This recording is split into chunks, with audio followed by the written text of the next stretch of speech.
Morgan-Gibbs White is joining Tottenham Hotspur. Well, hopefully anyway, should everything go through after all the legal actions. But we are going to be breaking down all of the tactical analysis of how Morgan-Gibbs White fits into Thomas Frank's system today. We're going to bring up some tactical boards. We're going to bring up some passages of play as to where his strengths lie. And hopefully you guys enjoy this type of video. Please do smash the thumbs up. The support on the channel has been great lately, and we really do appreciate it. But getting straight into things, obviously, as I've said, Morgan-Gibbs White is going to be joining Tottenham Hotspur for a £60 million fee. And what is he going to bring to Tottenham? I've heard a lot of people say, do we even need a Morgan-Gibbs White? And personally, after doing a lot of digging and a lot of research, I think this makes perfect sense. I think he fits into the system in a couple of different ways. And I think he is a very, very exciting player and one that we should all be very happy about. So, what are his key strengths? Well, he's very, very strong at crossing. Obviously, you're probably thinking, well, he's more of a number 10. Well, actually, he does drift outside to the left-hand side, especially can play left wing, has played left wing a few times for Nottingham Forest, and he is a very good passer of the ball. His passing range is phenomenal. Lots of long-range passing, lots of short-range, intricate passing, and he's actually a good set-piece taker, which is one thing that we haven't actually mentioned in previous live streams. So actually, Tottenham Hotspur maybe don't have a natural free kick taker, maybe a James Maddison on his day, but, actually, that's a very good point as well. And his style of play, plays the ball off the ground often, lots of spray passes, lots of cross-field passes, and likes to cross the ball, but does not dive into tackles. Well, he likes a yellow card. We'll get into that as well. But in terms of his key traits, his key stats, his attributes that he's good at, top 92 percentile for assists in the Premier League in midfield last season, top 94 for expected assists. This proves that it's a very creative player, but a very solid player as well. And I think it's also interesting to point out his key passes of top 85 percentile and his cross completion rate of top 83 percentile. And as I said, he does like to get a yellow card. 11 yellow cards last season. So maybe, joining the Cristiano Romero club in terms of getting a little yellow here and there. But Frank, I know you wanted to point out a couple more points on this key attributes list. Yeah, so basically, at the top, his passes and successful passes, he's in the 50th and 49th percentile, respectively, and that's quite low. But I think what people need to kind of realise where his key passes are very high. He was the sole creator at Forest. Forest didn't have many others sort of in that area that would create. He was the only one, whether he had Danilo behind him or Dominguez behind him, it was solely him. And so being that only creator, he was having to constantly try forward passes and risky passes that were going to help Forest score goals. At Tottenham, I think he's going to play a slightly deeper role in maybe that 6-8 area. But also, he's got James Maddison, he's got Kudus, he's got Tell around him and Bergvall around him. We'll see the lineup in a little while. But that sort of team, those sort of players that can also help to create. And so I think his general successful passes will rise anyway, alongside his key passes still going to hopefully be high. 100%. And naturally in a more ball-playing team where, we've got a lot of players that are very, very good with the ball, likes of Bergvall, likes of Maddison, likes of Kulusevski. We're going to hopefully see that pass rate increase, as you very rightly pointed out. But a few more stats, guys. This is courtesy of FB Ref this time. The last one was Footy Stats. Always like to put my sources down on paper for you guys. Aerials, 1, top 93 percentile. Like I said, very good in the air, very good from crosses. And, very good at crossing and very good at receiving crosses. Good in the air, good at heading. Top 90 percentile for interceptions. I know this is a mad statement, but looking at, watching back a lot of his key footage from last season, he shows signs of Moussa Dembele-esque behavior in the sense that he does like to receive the ball under a lot of pressure with 2 or 3 players around him and sort of pivot and turn and sort of use his body. He's a big unit to shield the ball and progress and, build up the play. And we've got a couple of examples we're going to show you on screen in just one second. But in terms of how he fits into Tottenham Hotspur, this is credit to Zeko Football, by the way. A great video if you do see this, mate. Obviously, in a Thomas Frank system, we're going to be likely to play a 4-2-3-1 formation. However, this option of Gibbs White gives us a really, really nice way of playing on the attack with almost a front 5, 2 attacking midfielders and 3 attackers, right wing, left wing and striker. And I think as you can see from the top, Gibbs White will almost be that yellow figure, almost as a left attacking midfielder, helping Tell on that left side or Son on that left side, while also you have Madison and Kulusevski, or Madison or Kulusevski, as the right attacking midfield option. And as you can see from the bottom picture on that as well, we can see Gibbs White almost driving into the box and allowing space for Tell to come in behind. And you can almost mirror that with this formation as well, with a Madison and maybe a Johnson or a Kudus coming to the back stick. Obviously, we know how good Johnson is at coming in to the back stick and getting those tap-ins. Very, very, very clinical last season. And a couple more bits. As you can see, obviously that the previous one was more of an attacking sort of framed way you can integrate Morgan-Gibbs White into the Tottenham team. But for this position, for this slide, as you can see from the yellow, again, that will be Morgan-Gibbs White. You can see him integrating in the midfield alongside the new 6 or potentially Bergvall. We could obviously debate, Frank, whether that is strong enough in terms of solidity. But as you can see, when we're then going on the attack in the bottom picture of your screen there, we can also see that Morgan-Gibbs White will join the attack and again become that attacking midfielder and leaving that deep lying 6 in front of the back 4, which is why you could argue we should really get a Paulinho or a Douglas Luiz or another player that just sits there as the anchor and isn't going to be playing with the ball. Frank, anything further to add on this one?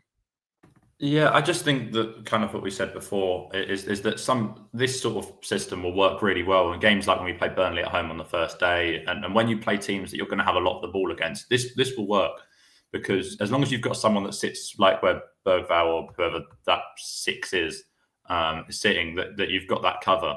Whereas Ange's style was obviously so open, so exposed. You can have almost 5 up front, and with your inside forwards, you've got the fullbacks who can bomb up as well, and so you can have this like genuinely attacking the side, but also have it so it's still structured enough that you aren't conceding boatloads of goals, which we did so many times last year, whilst trying to be this attacking and free-flowing side. 100%. Yeah, exactly. It allows for fluidity. It allows for versatility. I use that word a lot on the channel as well. And one more scenario here, as you can see, Morgan-Gibbs White being the yellow player again on the tactical board, driving in towards the box from the left sort of central mid / attacking mid position. Also, you can see the right attacking mid also driving in, while Solanke drops back, as you can see from the bottom photo. So again, because of his attacking-minded play, he allows almost not quite to be a second striker, has played there, but creating chances and ways where we can run into the box and allow Solanke to drop deep, as he did a lot under Ange Postecoglou. I do expect Solanke to stay up front more, but I also think that gives us an option where, you have to have a plan B. And if we can have a Madison and a Morgan-Gibbs White driving in with a Kudus and a Tell on both sides, almost overwhelming the opposition back line, I think it's very, very exciting, especially with Morgan-Gibbs White being so physical, so powerful, and actually quite quick as well. So I think it's exciting. I do want to bring up a couple of scenarios where we can see the type of player he is. And obviously we can't play the video, guys, but I've tried to illustrate it as best as possible with some grabs from games. The top slide is where he literally plays on the turn, puts an exceptional crossfield pass all the way over to Elanga. What a 70-yard pass there, Frank. I mean, absolutely brilliant range of passing. Again, here you can see that Morgan-Gibbs White, he's the one in the middle, right on the halfway line, and he's played an outside of the boot pass all the way over to the left winger of Nottingham Forest there. He loves an outside the boot pass. He loves, small intricate passes, but also a long range pass, Frank. And I think that's what is also exciting when he comes into Tottenham is I don't feel like Tottenham have a player that can just switch a ball. And in fact, if I'm being honest, other than maybe a Bergvall, who's obviously still very much a growing player, I think some of our best passes are actually in defence. So like a Pedro Porro, Van de Ven almost has started doing what Toby Alderweireld used to do, where he pings a ball up the pitch. I don't feel like we have that many players in midfield that can do a switch pass and just ping a ball over. Do you agree? Yeah, I do agree. I mean, we played a lot of games last season. I can think of 2 off the top of my head, very, very, that stand out to me. We lost 6-3 to Liverpool at home, and we drew 2-2 with Roma in the Europa League. And both of those teams, every time they got the ball, they switched it out. They switched it to the other side of the pitch. And because of the way Tottenham set up, there was always an overload for them on that side of the pitch.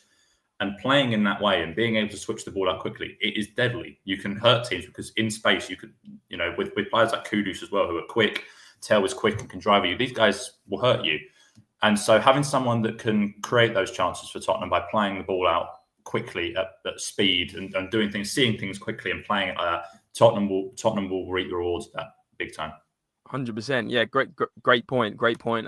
Flashing back to last year there, mate. I also picked out another one where different situation, not just his passing here, but his ability, as I said, to shield the ball, use his body and keep the ball in high pressure situations.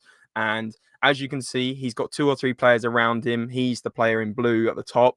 And he literally, as you can see from the bottom picture, plays on the turn, plays very, very positively, beats one of the players and shields off the other, and then plays a pinged ball all the way to the top right, all the way to the right winger.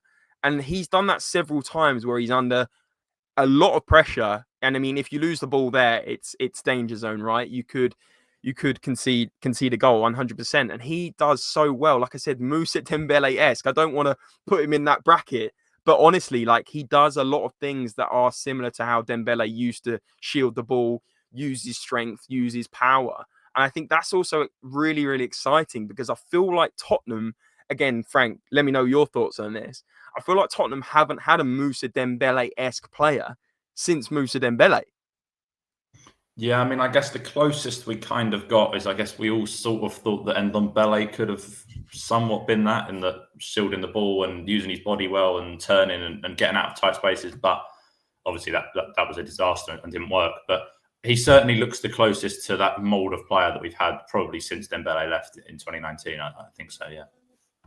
Absolutely. And I've also got another stat courtesy of The Athletic. This was from Morgan-Gibbs White's 22-2023 Premier League season. This is his open play chances created and assists. And his assists are in the yellow markers. As you can see, 3 very different types of assists there, Frank. One from deep lying, right from the halfway line, pinging the ball through, probably from a counter-attack.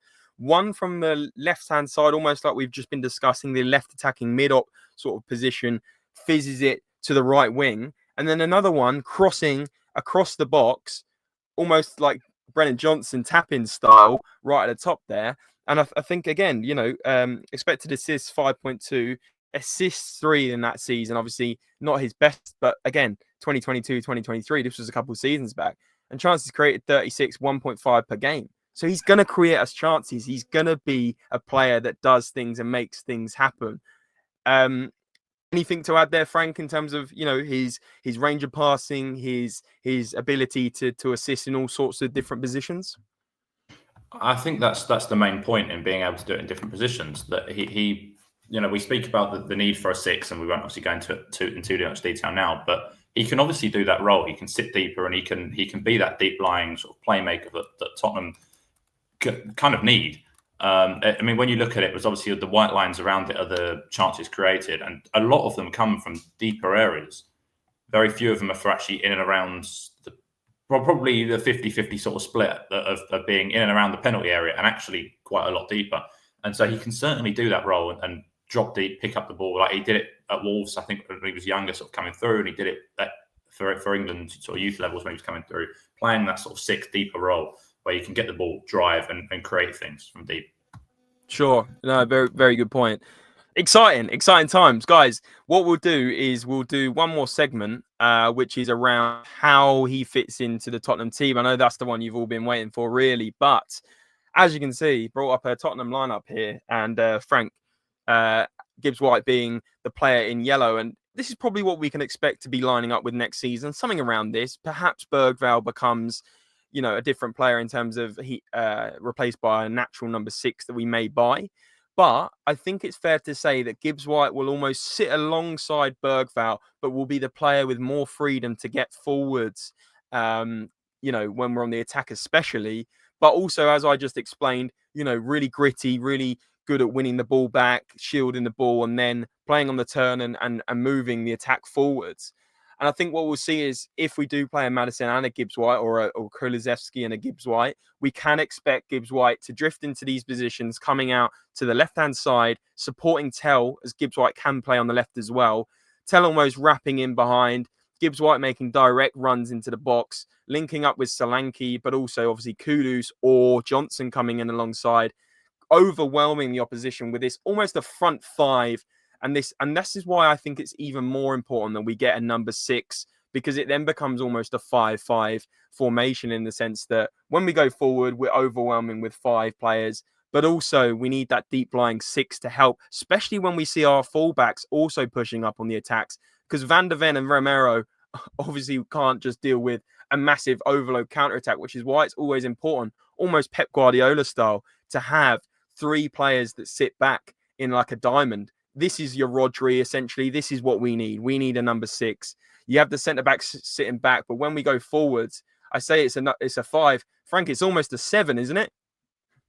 Yeah, it is. It is. I mean, I don't want to touch on it too much, but because Bergvaul's young enough, you can kind of mould him into that, I think, as well. And so if that's kind of the approach they're going to go for, but yeah, I mean, it's scary for other sides, because you've got such a force up front. I think often we'll see Tell and Solanke almost form a 2, or Johnson and Solanke almost form a 2 up front. And often we'll see, I think, Gibbs White, and Maddison does it as well, but mainly Gibbs White, move into that left channel, sort of allowing Udogie to overlap him or underlap him or whatever. So these, we're going to see a lot of. I think it's going to be a lot more fluid than we saw last year. We're going to see a lot more little bits of play and little triangles and different things that they obviously work on. But I think Gibbs White, I think, will occupy that sort of area of the pitch really well. I think he's going to suit this brilliantly well. Absolutely. Do you almost think he could be our most important player next season? Is it fair to say that he could be the missing piece as to what we needed from that real... I mean, let's be honest, we had a strong 11 anyway, even if this is Johnson, and this was Son even, a couple of seasons ago when he was really banging form. Could you almost argue that this is what Tottenham need? I think I think so. We need someone that's gritty, but that's it's just tough and will stand up for himself in that midfield, because the midfield in the Premier League is probably possibly the toughest place to play. It's it's energetic, it's tough, it's you're playing against one week you're going to be playing someone that is just an unbelievable passer and you can't get near a Rodri, and the next week you're playing someone that is just going to nail you in every tackle possible. And so you've got to be mentally and physically tough, and I think Gibbs White is that. I think Gibbs White is controlled and collected on the ball, and as I say, I think he's intelligent enough to know this is when I've got to drop and pick up the ball and help Bergvaul next to me, who's young, and I can take him through it, or this is when I've got to actually join the attack and move into the channel and allow Tell to. I think he's a clever enough footballer that I think he could well be the missing piece. Yeah, 100%. And as we saw from the screenshots that I took, almost when Gibbs White is playing a little bit more deep and picking up the ball, you can see him playing those cross-field passes over to Kudus in this pocket of space, cross-field ball over to Tell into these space to create, say he plays a ball in behind here, we beat the defensive fullback here, Tell comes in here, and then you've got Solanke running into the box, you've got Kudus or Johnson, prime example, coming into the back stick here. And if the ball then gets cleared and only as far as the edge of the box, you've then got a Maddison and Gibbs White coming in to maybe get the follow-up as well, while having that 6 or a Bergvaul to mop things up. I think it's incredibly exciting. I think even just doing those little tactical analysis there at the end, it really is exciting to see how the different passages of play could work with a Morgan-Gibbs White. But guys, that is your 20-minute roundup as to why we think Morgan-Gibbs White is going to be a very impactful player for Tottenham Hotspur. Let me know your thoughts on this type of video. Smash a like if you did enjoy. Smash a comment if you have anything to say. And don't forget to subscribe to SpursRelated for more content and turn on those notification bells. I love that one, so you never, ever miss a video. Frank, that was great. I really enjoyed that. And guys, remember, as always, come on, you Spurs. Come on.